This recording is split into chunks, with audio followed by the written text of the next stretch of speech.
morning, Grass Elementary. This is Lena Chung. And Ava Keller with your Bulldog broadcast. Today is Tuesday, February 29th. Thursday, February 29th. Today is day 4 of our special subject schedule. Wait, did you say February 29th? I thought there was only 28 days in February. Yes, but this year is a leap year. Let's take a look at this video to learn about leap years.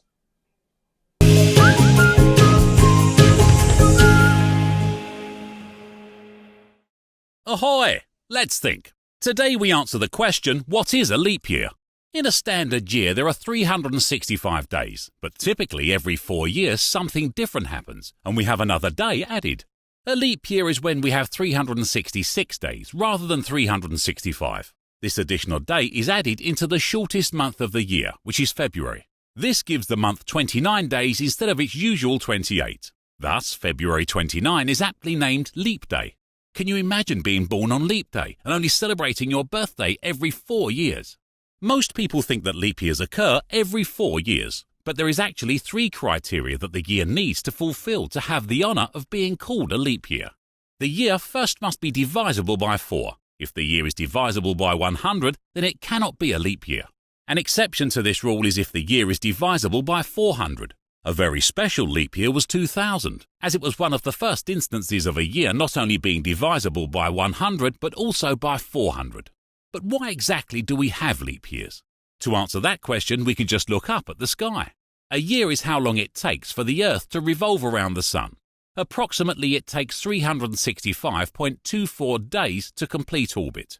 And unfortunately we can't have part of a day. To account for this extra time, the leap year was created. If it wasn't for the leap year, we would be losing about 6 hours every year. It might not seem like a lot now, but in 100 years our calendar would be off by about 24 days. It may be one day every 4 years, but it sure does help to keep our calendars in line. So that answers what is a leap year. That took some thinking.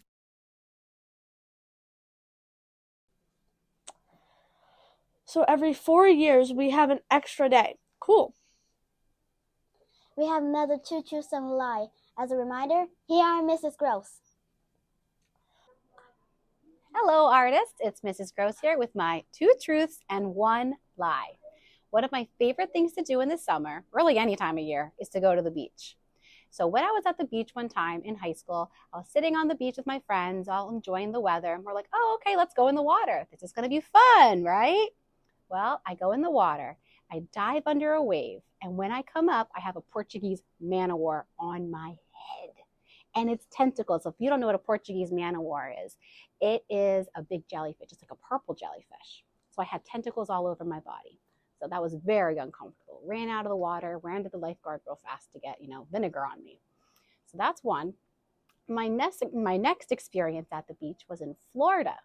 When my husband and I were swimming in the water in Florida, we looked down and we saw these huge, I'm talking like huge black shapes in the water.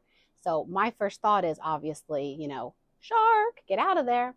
Well, it turns out it wasn't a shark. It was actually a manatee. So we ended up swimming with some wild manatees, and we actually did reach out and touch one because, when you get a chance to swim with a manatee. And my third story is when I was in Australia, we were sitting on the beach with my family, and all of a sudden, a herd, I think they're called a herd maybe, a herd of kangaroo jumped right in front of us.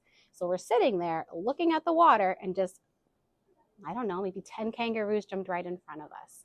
Now, we didn't interact with them because kangaroos, they're not very friendly. But we just hoped that they passed right by us, and those are my stories.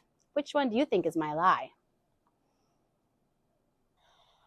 If you see Miss Gross in the hall, be sure to ask her more questions so you can figure out her lie. She will reveal tomorrow. Next week is an exciting week.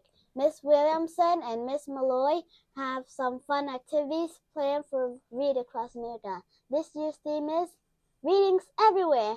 Where's your favorite spot to read? March 6th to March 8th is a special grass fundraiser at T6 Gaming.